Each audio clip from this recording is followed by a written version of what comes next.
사랑의 하나님, 참으로 감사를 드립니다. 오늘 저희가 금요 심야 기도회로 이 자리 가운데 모여서 함께 주님을 예배하고 주님의 귀한 말씀을 듣고 또 주님께 저희의 온 마음을 다한 찬양을 올려드릴 수 있도록 도와주심에 감사를 드립니다. 하나님, 주님을 사랑하는 마음으로 이 자리 가운데 모였습니다. 하루하루 살아오면서 참 지치고 고통스러운 나날을 살아온 저희들입니다. 하나님, 이 시간 저희들을 긍휼히 여겨주셔서 이 시간 주님의 따스하고 그리고 참 사랑이 가득한 그리고 위로가 가득한 주님의 말씀을 들려주시옵소서. 그 말씀을 힘입어 더욱더 저희가 신앙생활을 잘하고 세상 가운데 삶을 살아감으로써 주님의 이름을 더욱더 담대하게 전하는 복음 증거자의 삶을 잘 살아갈 수 있도록 하나님 함께하여 주시옵소서. 오늘의 주님께서 주시는 흡족한 은혜를 사모하옵나니 하나님, 이 시간 함께하여 주시옵시고 은혜를 더하여 주시옵소서. 감사드리며 예수 그리스도의 이름으로 기도드립니다. 아멘.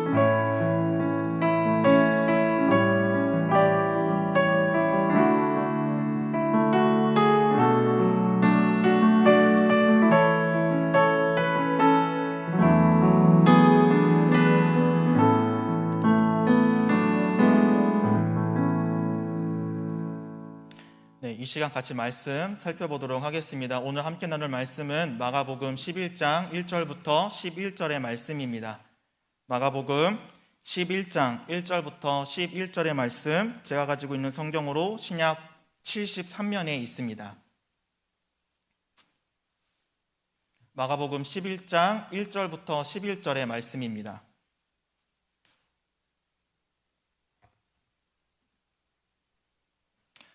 교독하도록 하겠습니다.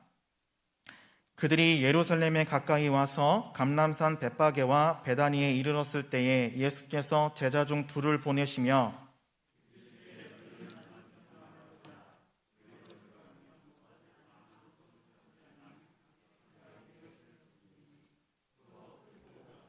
만일 누가 너희에게 왜 이렇게 하였느냐 묻거든 주가 쓰시겠다 하라. 그리하면 즉시 이리로 보내리라 하시니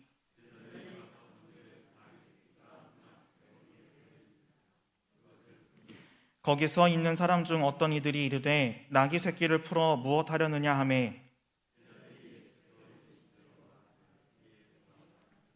나귀 새끼를 예수께로 끌고 와서 자기들의 겉옷을 그 위에 얹어 놓음에 예수께서 타시니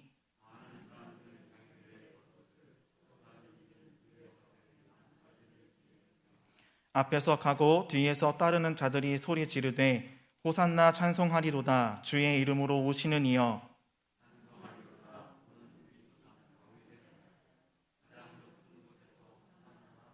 함께 하시겠습니다. 예수께서 예루살렘에 이르러 성전에 들어가사 모든 것을 둘러보시고 때가 이미 저물매 12 제자를 데리시고 베다니에 나가시니라. 아멘. 오늘은 예수님의 입성이라고 하는 제목으로 말씀을 함께 나누도록 하겠습니다.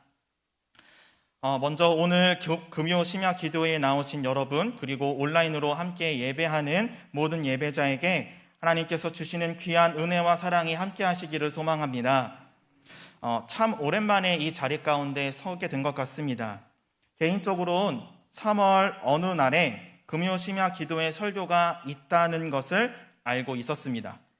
김경선 전도사님 그리고 이지호 전도사님이 설교를 지난 1월, 2월에 각각 한 번씩 맡으셨으니 당연히 3월은 제 차례였죠. 그래서 제가 2월 마지막 주쯤에 하나님께 이런 기도를 드렸었습니다. 하나님, 3월에 제가 금요 심야 기도 설교를 하는데 제가 성도님들과 함께 나누고 싶은 말씀과 생각이 있습니다. 만약 하나님께서 기뻐하시는 일이라면 종려주일 전주 금요 심야 기도회를 맡겨주세요. 아니라면 다른 말씀을 준비하겠습니다. 그런데 여러분, 오늘이 어떤 금요 심야 기도회인지 아시나요? 제가 이 정도까지 설명을 드렸으면 이제 아시겠죠? 오늘은 종려 주일 전 금요 심야 기도회입니다. 그러니까 제 기도를 하나님께서 기뻐하시는 것이죠.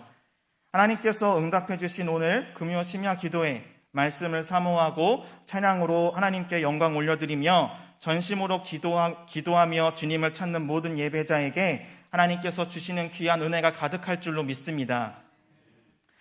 예전에 제가 대학교를 졸업하고 잠시 일을 할 때였습니다. 그때가 송년 즈음이었거든요. 여러분도 잘 아시다시피 송년 때가 되면 여러 모임이 있어서 많이 바쁘잖아요. 제가 일하던 직장도 그랬습니다. 1년 동안 열심히 수고하고 일한 선생님과 송년회를 한다고 모임이 잡힌 거예요. 그때가 금요일이었습니다. 전 그때 직장 다니면서 전도사 일도 병행하고 있었던지라 모임에 참석하는 일이 그렇게 쉬운 일만은 아니었습니다. 금요일에는 금요 심야 기도회가 있어서 기도회가 끝나는 11시쯤 모임에 합류하는 것은 제 생각에는 좀 애매하다 이렇게 생각을 했었던 거예요. 그러나 모임 시간도 선생님들 일하시는 시간에 맞춘다고 해서 10시로 정해졌습니다. 금요 심야 기도회가 끝나고 나면 무조건 합류할 수밖에 없는 그런 상황이 된 거예요. 더욱이 선생님들을 관리하는 지국장도 모든 선생님은 무조건 와야 한다 라며 이야기를 해서 어쩔 수 없이 가게 되었습니다. 그런데 약속 시간이 조금 지나자마자부터 그냥 계속 전화가 오고 문자가 오는 거예요. 처음엔 일 끝나고 바로 합류하라고 좋게 이야기를 하더니 나중엔 어디냐 빨리 와라 라며 미리 늦는다고 이야기를 했는데도 엄청 눈치를 주는 거예요. 그것도 금요 심야 기도에 참석해서 예배하고 있는 와중에 말이죠. 예배 중에 계속 문자가 오고 날선 말들이 오니까 예배에 집중이 하나도 안 되더라고요. 나중에 저처럼 교회를 다니던 다른 선생님께 이야기를 들었지만 그분도 예배에 집중하지 못했다며 그때 상황에 대해서 비판하시더라고요. 제 경우처럼 교회를 다니며 일을 걱정하는 상황, 반대로 일을 하며 교회를 걱정하는 상황이 우리 삶에 굉장히 많이 일어나는 것 같습니다. 그때마다 우린 늘 선택의 갈림길에 서게 되고 선택한 것에 따라 서로 다른 결과를 봐야만 합니다. 그러나 어느 선택이든 결코 쉬운 선택은 없습니다. 내 선택에 따른 결과는 오롯이 나 자신이 짊어져야 하기 때문이죠. 오늘 저와 여러분이 함께 나눈 말씀엔 예수님이 예루살렘에 입성하는 장면이 묘사되어 있습니다. 이 말씀에서 우린 예수님의 입성하시는 모습을 보며 서로 다른 생각과 행동을 하던 사람들을 볼 수 있는데 곧 종료주의를 맞을 우리가 예수님의 입성 모습을 보며 가져야 할 모습이 무엇인지 점검해야 할 것이 무엇인지 생각해 보면 좋을 것 같습니다. 저는 오늘 이 본문에서 찾을 수 있는 3가지 질문을 여러분께 드리려고 합니다. 이 질문들을 잘 생각해 보시며 예수님의 입성 이야기에서 우리가 어떤 의미를 찾아볼 수 있는지 무엇을 보고 들으며 해야 하는지를 깨달았으면 좋겠습니다. 이스라엘의 성전의 서쪽 벽인 통곡의 벽이 있습니다. 지금도 수많은 관광객과 유대인은 이 벽을 성지 삼아 방문하고 있죠. 그런데 이 성전을 누가 지은 것인지 여러분 혹시 아시나요? 많은 사람이 찾는 이 성전은 성경에 나오는 헤롯 왕의 아버지인 헤롯 1세가 지은 것입니다. 그가 이 성전을 그 어느 때보다 가장 화려하고 웅장하게 지었던 이유는 크게 2가지입니다. 첫 번째는 유대인의 환심을 사기 위한 것이었고 두 번째는 성전을 통해 돈벌이를 하려고 했던 것입니다. 여러분도 잘 아시다시피 헤롯 1세는 로마로부터 임명을 받은 분봉왕이었습니다. 그러다 보니 유대인들의 반감을 많이 사게 되었습니다. 같은 유대 민족이 다스리는 것이 아닌 이방 민족이 다스리는 것처럼 보였으니 어쩌면 당연한 일이었을 수도 있겠습니다. 더욱이 주전 63년 로마군이 예루살렘에 당도했을 당시 예루살렘의 상황은 몰락일보 직전의 수준이었습니다. 이런 상황 속에서 분봉왕이 된 헤롯 1세에겐 이 상황을 타파해야 하는 그런 수단이 필요했죠. 곧 그는 한 수단을 찾고 선택하게 되는데 그것이 바로 성전이었습니다. 그래서 헤롯 1세는 성전을 가장 화려하고 웅장하게 짓기 시작합니다. 주전 19년 때부터 짓기 시작한 성전은 9년 만에 외형을 갖추게 됩니다. 그리고 이 소식을 예루살렘에 거주하던 유대인은 물론 다른 지방, 다른 나라에 살던 유대인에게도 전달됩니다.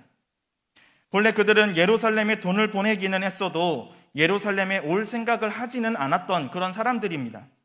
그런데 예루살렘에 성전이 지어졌다는 소식을 듣고선 행동을 돌이켜 예루살렘에 오고 싶어 합니다. 그래서 그들은 칠칠절과 장막절, 유월절과 같은 절기에 성전에 모여서 희생제를 드렸습니다. 율법을 지킴과 동시에 새로 지은 성전을 보며 경이로움을 느낄 수 있었던 것입니다. 그래서인지 이와 같은 절기 때가 되면 예루살렘에 수많은 인파가 모여들었습니다.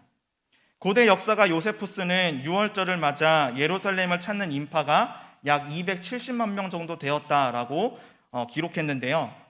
아마 예루살렘의 숙박시설은 물론 각종 이용시설이 마비될 정도로 어마어마한 인파가 모여들었던 것 같습니다. 이런 상황 속에서 예수님이 예루살렘 동쪽 문을 통해 입성하십니다. 예수님께서 예루살렘에 입성한다는 소식이 이미 예루살렘에 퍼졌던 것 같습니다. 수많은 사람이 예수님께서 입성하는 동쪽 문에 모여 예수님의 오심을 환영했기 때문이죠. 누군가는 겉옷을 길가에 깔아놓기도 했고, 누군가는 종려나무 가지를 꺾어다가 길가에 깔기도 하고 흔들기도 하며 예수님을 반겼습니다. 그런데 이때 성경에 기록되지 않은 한 가지 사건이 예루살렘 서쪽 문에서 일어나고 있었습니다. 로마의 임명을 받아 유대를 관리 감독하는 총독 빌라도가 예루살렘 서쪽 문을 통해 입성하고 있었던 것입니다. 여러분, 그림이 그려지시나요? 굉장히 드라마틱한 상황이 지금 예루살렘에서 펼쳐지고 있습니다. 성의 동쪽엔 예수님이, 성의 서쪽엔 빌라도가 동시에 입성하고 있는 것이죠. 조금 더 세밀한 연출을 한번 해보도록 하겠습니다. 먼저 빌라도가 입성하는 모습을 살펴보죠. 사실 빌라도가 예루살렘에 입성한 것은 유월절을 맞은 유대인에게, 특별히 제사장에게 의복을 넘겨주어야 했기 때문입니다. 하지만 이 모습을 보더라도 로마가 가진 힘이 얼마나 대단한 것인지, 그래서 유대인들이 얼마나 비참함을 겪어야 하는지를 우리는 알 수가 있습니다. 로마가 제사장의 의복을 전달하지 않으면 유대인은 어떤 제의도 진행할 수 없었던 것입니다. 즉, 로마는 간단한 이 행동만으로도 유대인을 복속하고 있음을, 그리고 지배하고 있음을 드러낼 수 있는 것입니다. 그뿐만이 아닙니다. 빌라도는 굉장히 화려하면서도 위험 있게 예루살렘에 입성했습니다.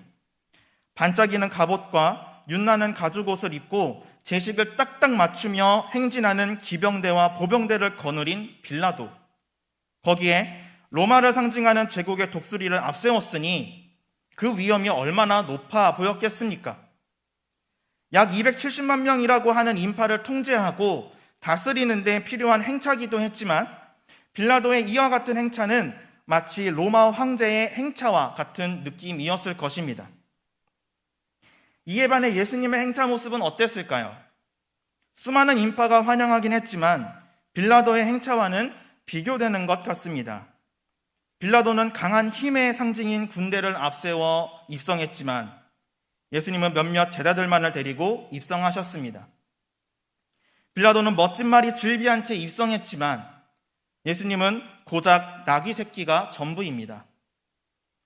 빌라도는 자신을 맞이하는 수많은 고위층의 환영을 받으며 입성했지만 예수님은 힘없는 나약한 백성들의 환영을 받으며 입성하셨습니다. 즉, 빌라도는 화려한 입성을 한 것에 반해 예수님은 꼬질꼬질한 입성을 한 것처럼 보이는 것입니다. 설교를 시작하면서 여러분에게 제 이야기를 잠시 나누었습니다. 제가 겪었던 상황을 한번 여러분에게도 동일하게 한번 적용을 해보려고 합니다. 여러분은 지금 열심히 예배하고 있는 중에 계십니다. 그런데 전화가 오는 거예요. 연락처를 보니까 사장님이라고 적혀 있습니다. 처음엔 거절 버튼을 누르거나 메시지 버튼을 눌러서 다음에 연락드리겠습니다 라는 문자를 보낼 수 있겠죠. 그런데 전화가 다시 옵니다. 2번, 3번 연달아 전화가 오면 이때부턴 예배에 집중하기가 어려워지죠. 무슨 일이 있는 것처럼 생각이 되기 때문입니다. 자, 여러분은 어떤 선택을 하시겠습니까? 1. 전화 받으러 간다. 2. 예배에 집중하고 나중에 전화하러 간다. 여러분 어떤 선택하시겠습니까? 3번은 없습니다, 여러분. 네, 아마 이제 마음속으로는 다들 2번을 선택하셨으리라 생각을 합니다. 근데 저는 잘 압니다. 지금 제가 드린 이 질문이 얼마만큼 어려운 선택을 하게 하는지를 말이죠. 아마 2번을 선택하신 분들도 믿음을 지킨 것에 대해서는 굉장히 뿌듯해 하시겠지만 마음에 고민이 굉장히 많으실 거예요. 마치 몸은 예배하는 자리에 있지만 마음은 이미 사장님을 만나고 있어서 사장님이 주님인지 주님이 사장님인지 모를 정도로 말이죠. 예수님의 입성을 이 빌라도의 입성과 대비하여 설명한 닉 페이지는 자신의 책 가장 길었던 한 주에서 다음과 같이 이야기를 합니다. 예루살렘의 서쪽에는 권력과 특권이 있고 경제와 정치와 군사적 권위를 가진 빌라도가 있다. 동쪽에서는 전혀 다른 급진적 권력이 있다. 서쪽은 세상 정권이요, 동쪽은 예수님과 하나님 나라다. 그분은 전쟁하는 메시아가 아니었다. 성의 반대편에서 일어나는 군사 행렬과도 달랐다. 그렇다. 도시의 반대편에는 부유함과 상부 도시의 특권을 독점하려는 로마의 전쟁 기계가 있었다. 하지만 동쪽에는 초라하고 누더기 같은 평화의 왕이 있었다. 이 설명을 한 후 닉은 우리 모두에게 질문합니다. 당신은 어떤 왕을 택할 것인가? 로마의 압제인가? 하나님 나라의 통치인가? 당신은 어느 편에 서 있는가?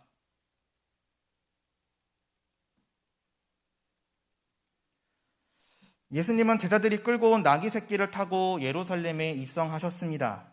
그때 수많은 인파가 예수님을 어떻게 맞이했나요? 8절부터 10절의 말씀입니다. 우리 같이 한 소리로 봉독하도록 하겠습니다. 시작. 많은 사람들은 자기들의 겉옷을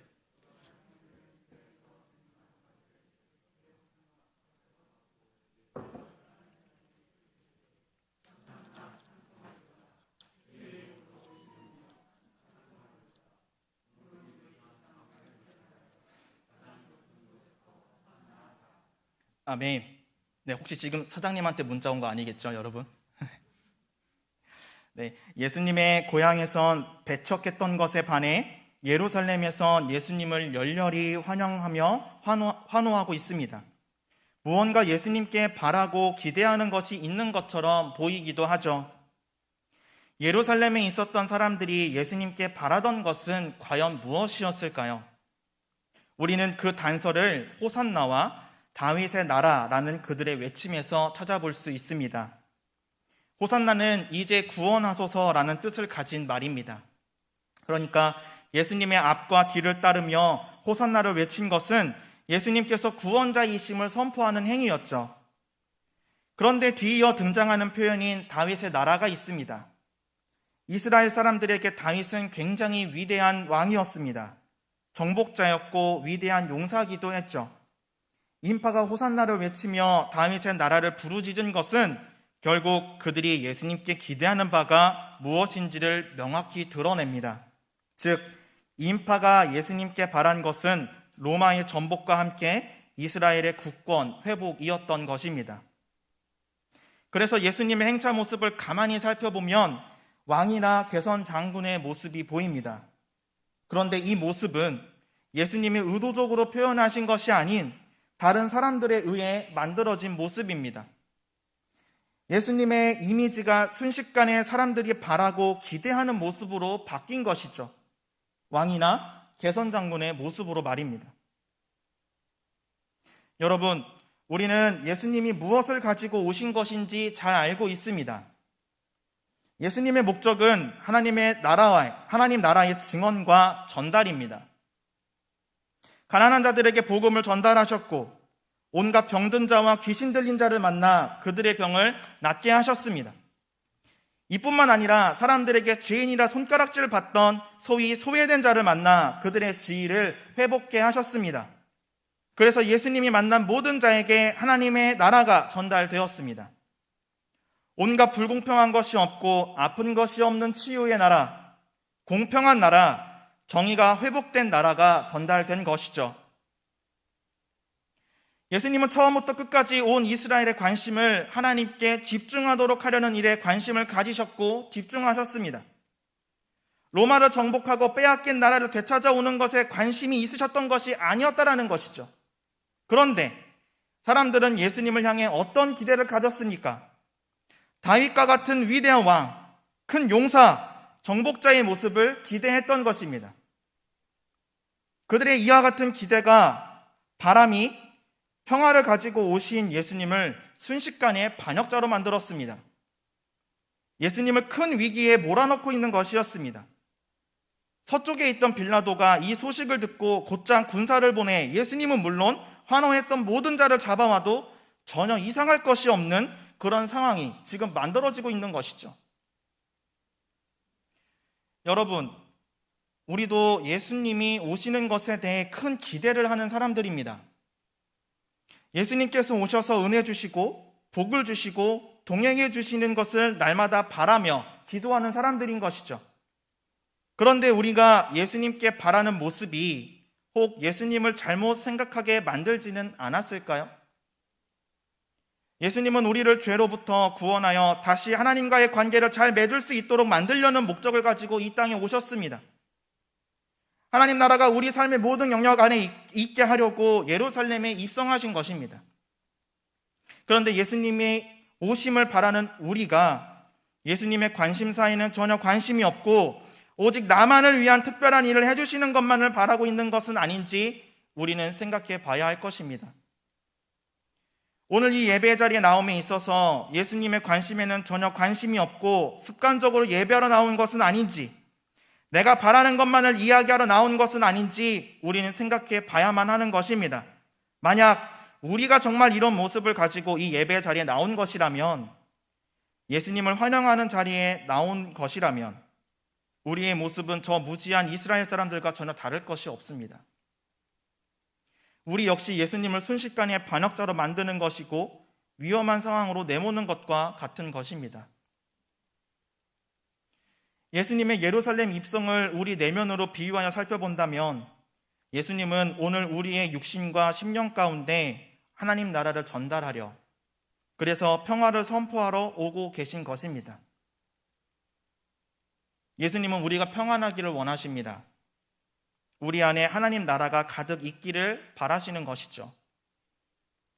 우리가 아프지 않기를 바라고 계신 것이고, 우리가 화평하기를 원하시는 것이고, 온갖 억울하고 억눌린 상황, 소외당하는 상황에서 벗어나기를 바라고 계신 것입니다.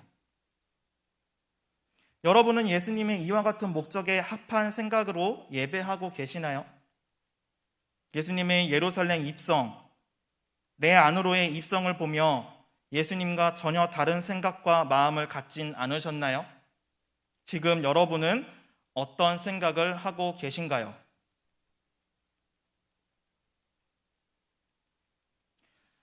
이제 예수님은 성전으로 들어가십니다.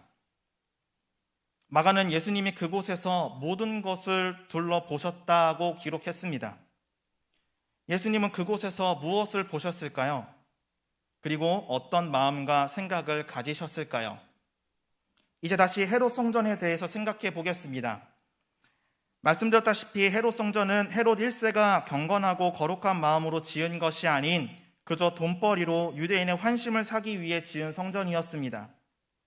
그의 생각대로 성전을 통해 많은 수익이 생겨났고 유대인으로부터도 많은 환대를 받을 수도 있었습니다.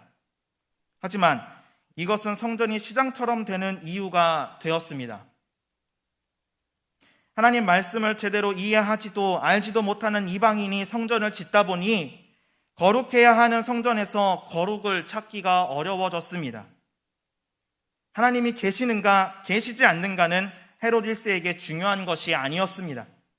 그저 성전을 통해 예루살렘이 부흥할 수 있는지 여부가 더 중요했던 것입니다. 그래서 헤롯 1세는 성전이 시장처럼 되는 것에 대해서도 경각심을 가지지 않았습니다. 성전을 통해 장사가 잘 되기만 하면 되었습니다. 성전을 통해 예루살렘을 드나드는 사람이 많으면 되었습니다. 그래서 예루살렘이 더욱 부유해지기만 하면 되는 것이었습니다. 그러다 보니 성전은 어떻게 되었을까요? 각종 매매하는 자들과 돈 바꾸는 자들, 비둘기를 파는 자들이 성전 안에 있고 아무나 물건을 가지고 성전 안으로 지나다니는 사람들이 있었습니다. 제사장들이 하나님의 말씀을 선포하는 소리, 제사하는 소리가 가득해야 하는 성전엔 동물 울음소리와 돈 떨어지는 소리, 장사치들의 호객 소리가 넘쳐났습니다. 그야말로 성전은 그 옛날 산당보다 못한 곳으로 전락해버리고 만 것입니다. 예수님이 성전에 들어가셔서 보게 된 것이 바로 이 모습입니다. 성전이 성전의 기능을 다하지 못하는 모습, 어떤 제사장도 이에 대해 이상히 여기지 않는 모습, 온갖 장사치들이 성전에서 활개를 치며 돌아다니는 모습, 사람들이 돈 바꾸는 모습, 온갖 짐승들이 울부짖는 모습들을 예수님은 보신 것입니다. 그리고 처참함을 느끼셨죠.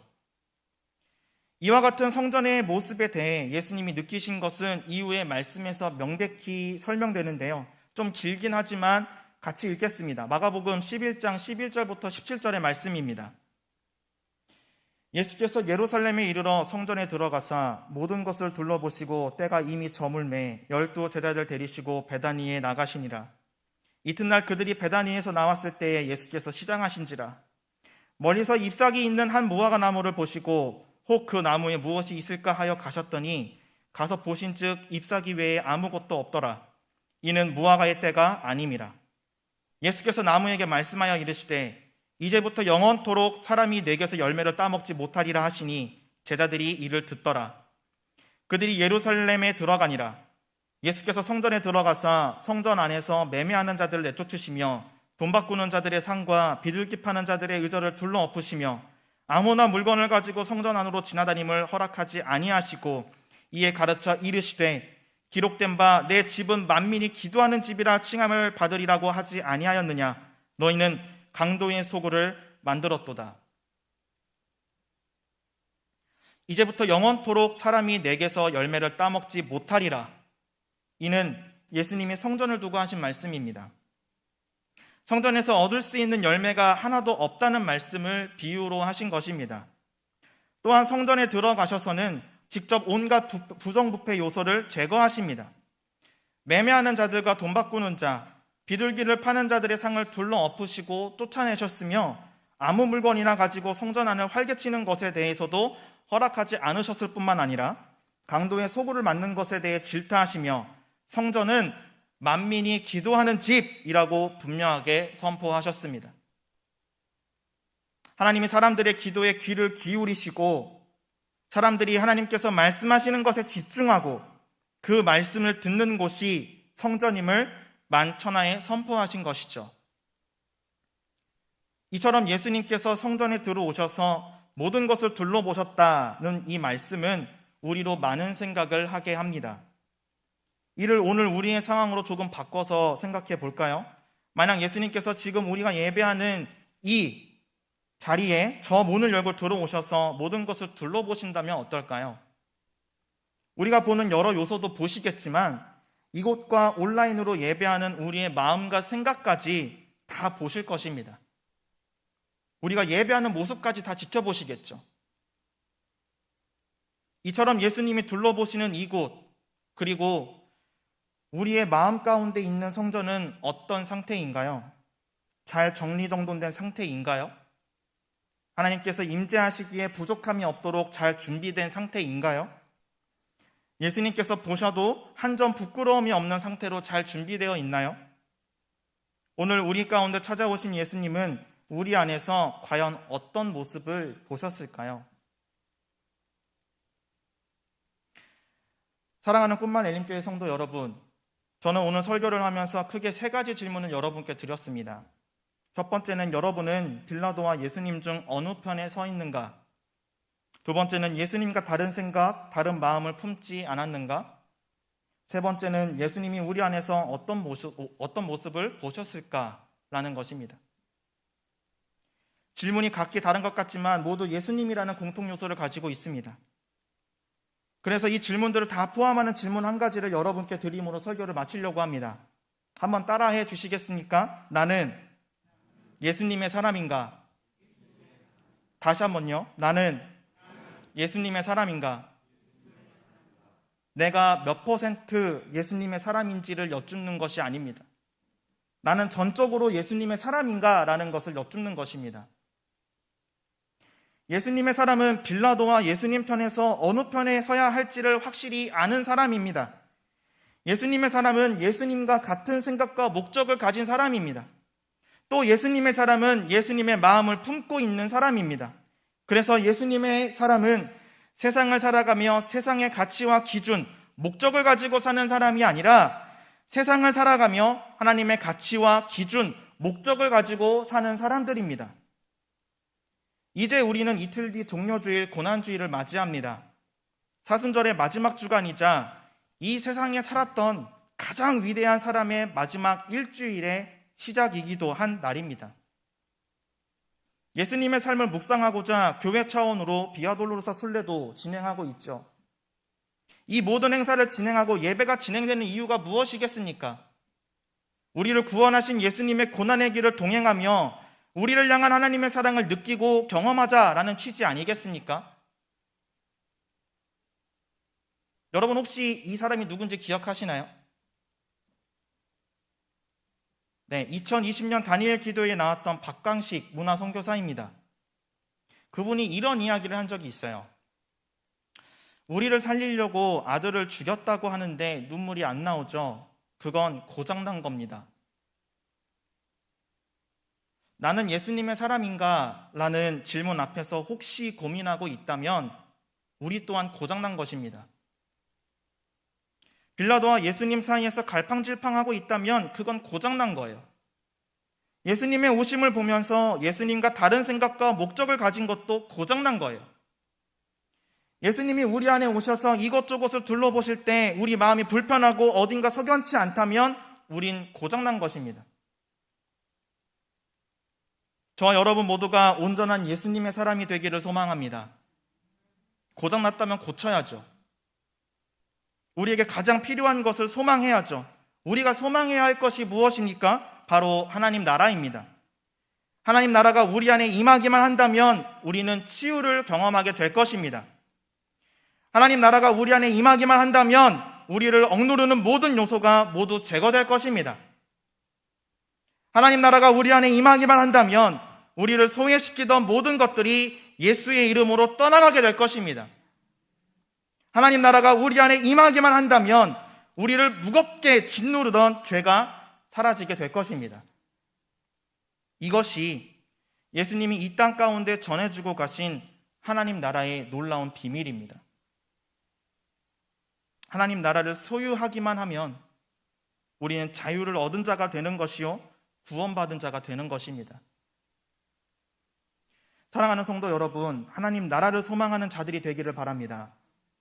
하나님 나라를 소유하는 자들이 되시기를 바랍니다.